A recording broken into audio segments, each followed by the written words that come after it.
Hello everyone, welcome है आप सबका पूजा की दुनिया में। तो आप सबको प्यारी प्यारी गुड मॉर्निंग, राम राम, नमस्कार, सत श्री अकाल। तो एक और नई सुबह मुबारक हो आप सबको। Happy Sunday. संडे का मतलब होता है सूर्य का दिन। तो सूरज को जल जरूर चढ़ाएं और अपने पापा की रिस्पेक्ट करें अगर सूर्य ग्रह मजबूत करना चाहते हो तो शुरुआत करते हैं हम आज के दिन की और आज के ब्लॉग की।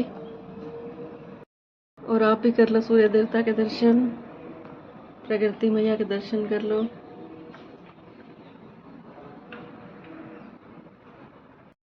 सो गाइस, आज हम बना रहे हैं राजमा।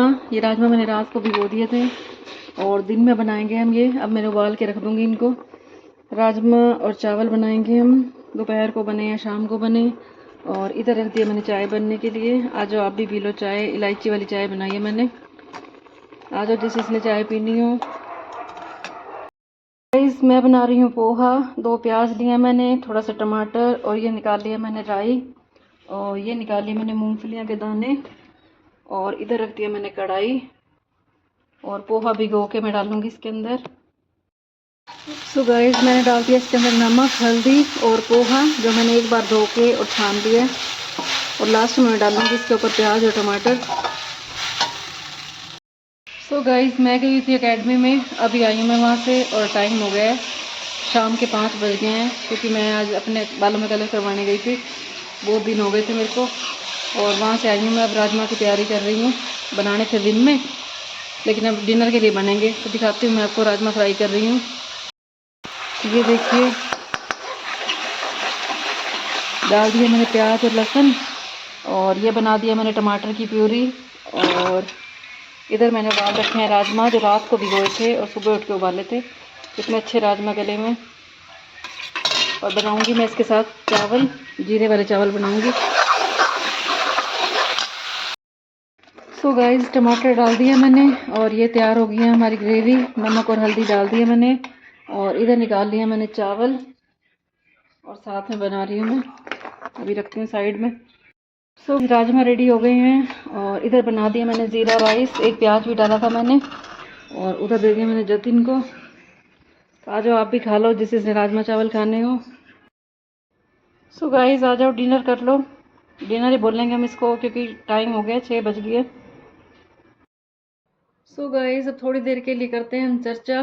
तो कहते हैं कि एक बार एक सेठानी होती है, उसके पास इतना पैसा होता है कि अगर वो अपने अकाउंट में से 60 लाख रुपए भी निकाल ले तो वो अपने पति से पूछती नहीं है। उसके पास बहुत पैसा होता है, लेकिन वो बहुत दुखी होती है। और उसके दुख का कारण ये होता है कि जो उसकी जेठानी होती है, उसके पास उससे भी ज़्यादा पैसा होता है। तो आपने सुना होगा, कहते हैं कि लोग अपने दुख से परेशान नहीं हैं, पड़ोसी के सुख से परेशान ज़्यादा हैं, क्योंकि उनके घर में बहुत कुछ है। तो जितना हो सके हमें जो परमात्मा ने हमें दिया उसमें खुश रहना चाहिए। क्योंकि खानी सब ने 2 रोटी हैं। भगवान किसी को 1 करोड़ दे दे, किसी को 1 लाख दे दे, और किसी को 1 हज़ार दे दे, लेकिन सब ने 2 रोटी खानी है। कोई सोना चांदी हीरे नहीं खाता और अपनी प्रॉपर्टी नहीं खाता कोई। सब ने 2 रोटी खा के गुजारा करना है, और सब ने परमात्मा के पास जाना है। और परमात्मा के पास जानी है तो हमारी आत्मा ही जानी है। दिन रात हम इस शरीर का श्रृंगार करने में लगाते हैं, लेकिन हमें आत्मा का श्रृंगार करना है। और आत्मा का श्रृंगार हमारा क्या है? सच्चाई, सफाई, पवित्रता, शांति। ये हमारे गुण हैं। अगर हमारे अंदर ये आ गए तो परमात्मा भी हमें पसंद करेगा। बाकी इस धरती पर रह के जितना मर्जी हम इस शरीर को सजाते रहें। मेरा तो काम पार्लर का है, तभी से मुझे करना पड़ता है। घर में तो आप देखते होगे मैं कैसी बनी रहती हूँ, लेकिन हम जब पार्लर में जाते हैं तो पार्लर वाली को रहना पड़ता है तैयार होके। लेकिन मेरा मायना ये है कि हमें पहले अपने चरित्र को सुंदर बनाना चाहिए, अपनी आत्मा को सुंदर बनाना चाहिए, सच बोलना चाहिए। और मैं तो कभी भी सपने में भी किसी का बुरा नहीं मांगती, हर किसी का भला मांगते हैं। सबको परमात्मा को यही कहते हैं, परमात्मा सारी खुशियाँ देना सबको, सबके काम चलाना। ये दिवाली सबके घर में सुख लेके आए। तो वो जो लेडीज़ होती है वो अपनी जेठानी से बहुत दुखी होती है कि उसकी जेठानी के पास उससे भी ज़्यादा पैसा होता है। एक तो उसको ये दुख था, और दूसरा उसको दुख था कि जो उसने काम वाली लगा रखी थी वो हमेशा हंसती मुस्कुराती रहती थी। जो लेडीज़ थी वो परेशान रहती थी इन दोनों दुखों से कि मेरी जो काम वाली है वो इतना खुश क्यों रहती है। वो गुनगुनाती रहती थी, झाड़ू लगाती थी तो भी परमात्मा के गीत गाती थी, और बर्तन साफ करती थी तो भी परमात्मा के गीत गाती थी। उसको इस बात का भी दुख था ये इतनी सुखी क्यों रहती है। और एक उसको अपनी जेठानी का दुख था। तो फिर वो एक दिन अपनी काम वाली को बुलाती है और उसे परेशान होकर बोलती है कि तू सारा दिन क्यों गुनगुनाती रहती है, ऐसा तेरे को क्या मिला हुआ है, तू क्यों इतना खुश रहती है। तो उसने कहा, अगर आप बुरा ना मानो तो मैं आपको बताती हूँ। उसने कहा, हाँ जी बताओ तुम। भाई क्यों तुम इतना खुश रहती हो। उसने कहा कि मैंने कभी आपसे तुलना नहीं की, इसलिए मैं खुश रहती हूँ। अगर मैं ये देखूँ कि मेरी जो मालकिन है उसके पास इतना पैसा है, तो मैं भी परेशान रहने लग जाऊंगी। मैं सिर्फ अपने आप को काम वाली समझती हूँ।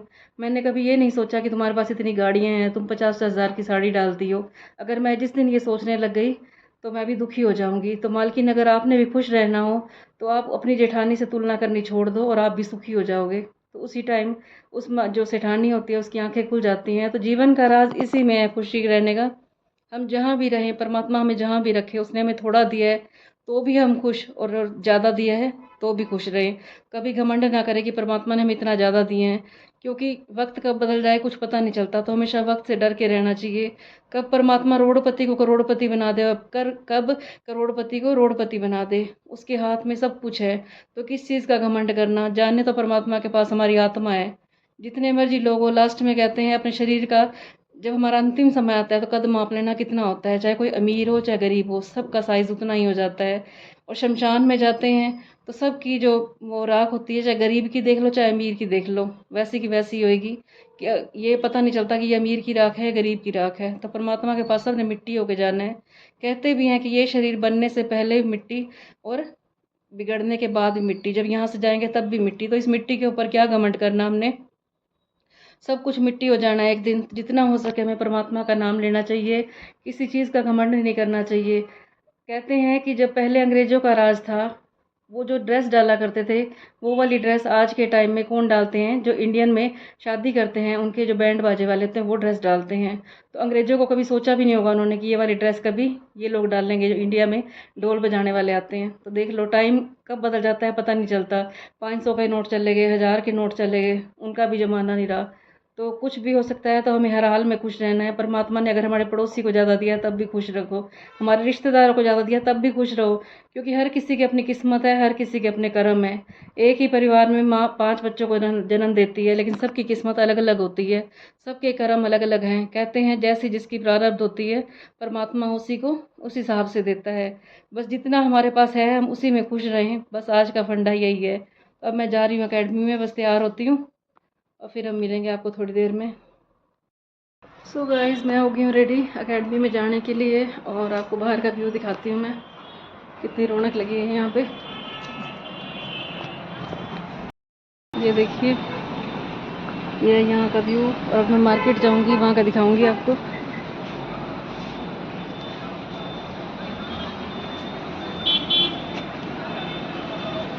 रश देखो मार्केट में।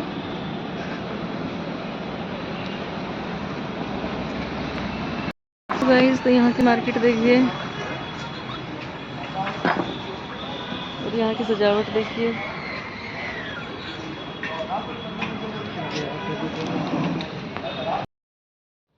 तो गाइस, आ गए हम घर पे।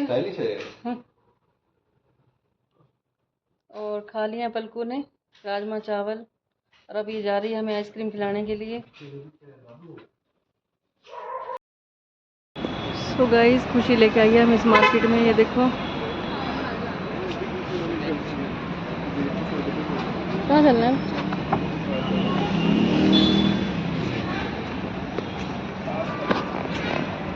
हम खा के हैं राजमा चावल, और यहाँ पे कुछ देखने की भी इच्छा नहीं है, और सारी मार्केट खाने पीने की है। देखो,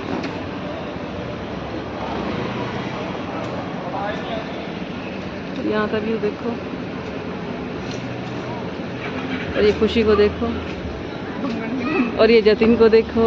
जैसे बैठी थी वैसे वैसी आ गई। देखो अब यहाँ कह रही है मैं तो ऐसी बन के आ गई हूँ। लोग कहेंगे खुशी में कोवर क्या बनी हुई है, चूल्हा चौका। सो गाइस, हम जा रहे हैं वापस। बस एक चक्कर लगा लिया हमने, और पलकू खुश हो गई है। कह रही थी बस राउंड मार के आ जाते हैं, कुछ खाना नहीं है कुछ पीना नहीं है। मार्केट की रौनक देखने आई थी ये।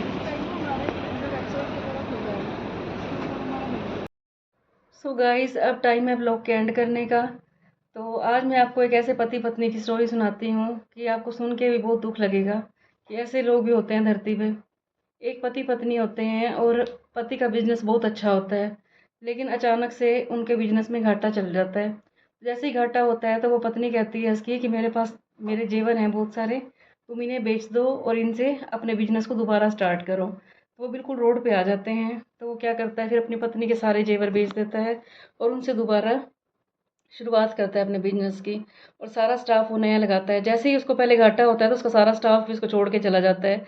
आजकल तो लोग रिश्तेदार भी छोड़ के चले जाते हैं, पैसा ख़त्म होता है, तो स्टाफ की तो दूर की बात है। जैसे ही स्टाफ चला जाता है तो फिर इनकी ये कंडीशन होती है, तो ये सारा पत्नी का गोल्ड बेच देता है और दोबारा शुरुआत करता है और स्टाफ रखता है।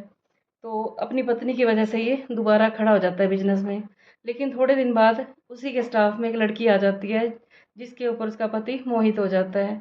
और वो जान के उसके पीछे पड़ती है, क्योंकि वो देखती है इसके पास इतना पैसा हो गया है और जो बिजनेस है वो मेरी वजह से चल रहा है। कभी भी हम किसी को थोड़ा सा सहारा देते हैं तो वो इसका गलत बात का फ़ायदा उठा लेते हैं वो लोग। तो वो क्या करती है लड़की, तो उसको अपने प्यार में फंसा लेती है। और एक दिन ऐसी बात नौबत आ जाती है कि वो कहती है उसको कि तू अपनी पत्नी को तलाक दे दे। उसने इतना पैसा दोबारा कमा लिया होता है कि जितना उसने पिछला नुकसान किया था सारा उसका भरपाई हो जाता है। तो वो पैसा कमाने के चक्कर में इतना अंधा हो जाता है, क्योंकि उसने बीच में थोड़ा सा टाइम गलत देख लिया होता है। तो अब उसको पैसे की वैल्यू और ज़्यादा होने लग गई। तो वो लड़की कहती है कि तो अपनी पत्नी को तलाक दे दे। अभी इनकी ये बातें चल रही होती हैं और घर में उसकी पत्नी होती है, जो उसके पेट में दर्द उठता है और वो जाती है हॉस्पिटल में। जैसे ही वो हॉस्पिटल में चेक करवाने जाती है तो डॉक्टर उसको कहते हैं कि आपको कैंसर है, आपके पास सिर्फ 7 दिन का टाइम है। तो वो बहुत परेशान हो जाती है, कहती है मेरे बच्चे को कौन सँभालेगा? उसका एक बच्चा भी होता है। तो जैसे ही वो घर जाती है तो उधर से उसका पति आ जाता है। और जैसे ही वो गुस्से में आता है उसको, और सीधा आते ही कहता है कि मुझे तुम्हारे से तलाक चाहिए। तो वो उसको कहती है, वो बहुत शरीफ होती है लेडीज़, वो कहती है मैं पति की खुशी के लिए तलाक भी दे दूँगी, वैसे भी मेरे पास अब 7 दिन है। लेकिन वो उसको कहती है कि मैं तुम्हारे से 7 दिन का टाइम माँगती हूँ, मैं तुम्हें 7 दिन बाद तलाक दूँगी, सिर्फ़ 7 दिन रुक जाओ। तो पति बड़ा हैरान हो जाता है, कहता है कि इसने मेरे से माँगा भी तो क्या? ना इसने कोई धन दौलत मांगी, ना कोई हिस्सा मांगा, सीधा यही कहा कि मुझे 7 दिन का टाइम दे दो। तो वो कहती है लेकिन मेरी एक शर्त है, तुम्हें 7 दिन मेरे साथ नॉर्मल होके रहना पड़ेगा, बिल्कुल प्यार से रहना पड़ेगा तुम्हें, और 7वें दिन मैं तुम्हें तलाक दे दूंगी। तो 7वां दिन जैसे ही आता है तो वो मन में सोचता है, जब वो आ रहा होता है ऑफिस से, कहता है कि मेरी पत्नी इतनी अच्छी है, मैं इसे तलाक नहीं लेता। और उसको लड़की की सच्चाई भी नजर आ जाती है जिसने उसको फंसाया था। तो वो कहता है मैं अपनी पत्नी को तलाक नहीं दूंगा, मेरी पत्नी बहुत अच्छी है। जैसे ही वो घर जाता है तो सारा घर शांत है। उसको उसकी पत्नी नहीं मिलती, तो ऊपर जाके देखता है तो पत्नी की डेड बॉडी पड़ी होती है बेड के ऊपर। और वहाँ पे एक कागज़ पड़ा होता है और उसके ऊपर लिखा होता है कि मैं अगर तुम्हें उसी दिन तलाक दे देती तो मेरा बच्चा, जो बच्चा है मेरा, वो तुमसे नफरत करने लग जाता कि इसने मेरी माँ को तलाक क्यों दे दिया, इसलिए मैंने तुमसे 7 दिन मांगे थे। और वैसे भी मुझे कैंसर था, मैंने चले ही जाना था तुम्हारी लाइफ से, तो तुम दूसरी शादी कर लेना। उसने ये लिख रखा लेटर में। तो वो बहुत रोया उस बात पे, भाई मैंने अपनी पत्नी के साथ क्या किया और वो दिल की कितनी अच्छी थी। तो वही होता है, जब इंसान हमें छोड़ के चला जाता है तब हमें उसकी कदर होती है। जीते जी हम किसी रिश्ते की वैल्यू नहीं रखते, किसी भी रिश्ते की, चाहे वो पत्नी का हो चाहे भाई का हो, कोई भी हो। लेकिन जैसे ही कुछ हो जाता है फिर हम रोते हैं, आंसू बहाते हैं, लेकिन तब कुछ भी हाथ नहीं लगता। तो हमें कोशिश करनी चाहिए कि जीते जी हम इंसानों की कदर करें। बाद में तो रोने से कोई फ़ायदा नहीं होता। जैसे उसका देख लो, बुरा हाल हो गया कि वो लड़की भी चली गई और जो उसकी पत्नी थी वो भी उसे छोड़ के चली गई। तो इससे हमें यही शिक्षा मिलती है बस, कि दिन रात हम पैसे के पीछे ना दौड़ें, क्योंकि पैसा तो है आनी जानी चीज़। पैसा आज है कल नहीं होगा, लेकिन हम रिश्तों को टाइम देंगे, रिश्तों में प्यार बनाएंगे, तो हमारे पास जो पैसा है और भी दुगना होएगा। और कहते भी हैं जिस घर में प्यार होता है, सुख शांति होती है, वहाँ पे लक्ष्मी मैया दौड़ी चली आती है। जहाँ पे आपसी झगड़े होते हैं, कलह कलेश होते हैं, वहाँ पे जो पैसा होता है वो भी खत्म हो जाता है। क्योंकि लक्ष्मी किसका प्रतीक है? लक्ष्मी है नारी का प्रतीक। जिस घर में नारी की इज्जत होती है, छोटे बड़े का सम्मान होता है, कोई नशा नहीं होता, जहाँ पे बड़ों की आदर सम्मान होता है, तो वहाँ पे लक्ष्मी भागी हुई आती है। और जहाँ पे ये सारे काम होते हैं, नशा हो और आपस में लड़ाइयाँ होती रहती हो, दिन रात कलेश होता हो, तो जो लक्ष्मी है वो भी चली जाती है। तो दिवाली भी नज़दीक आ रही है, तो इस दिवाली पे यही कसम खाना कि उस लक्ष्मी को मनाने से पहले जो हमारे घर की लक्ष्मी है हम उसकी रिस्पेक्ट करें, जो हमारे रिश्ते हैं हम उनकी रिस्पेक्ट करें। सभी देवी देवता को बाद में मनाएंगे, जो हमारे ये ग्रह हैं, जो हमारे रिश्ते हैं, पहले हम इनको मनाएंगे, इनकी रिस्पेक्ट करेंगे। और बिना लालच के, अगर हम लालच रखेंगे, किसी से उम्मीद रखेंगे, फिर तो हमारा कोई रिश्ता नहीं टिक सकता। कहते हैं जहाँ उम्मीद रखते हैं वहीं पे हमें दुख मिलता है। अगर हम उम्मीद ही नहीं रखेंगे तो हमें किस बात का दुख मिलेगा? उम्मीद रखनी है तो सिर्फ एक परमात्मा से रखनी है। और परमात्मा से भी कुछ मांगना नहीं है, क्योंकि परमात्मा को सारा पता होता है कि हमें क्या चाहिए क्या नहीं। तो जितना हो सके हमें परमात्मा का ध्यान करना चाहिए, अच्छे कर्म करने चाहिए। और आज के व्लॉग का मैं यहीं पे एंड करती हूँ, और कोई गलती होगी तो जो मुझे माफ़ करना। फिर हम मिलेंगे आपको नेक्स्ट व्लॉग में। सबको गुड नाइट, शुभ रात्रि। सबके ऊपर परमात्मा की कृपा रहे। सबको राम राम।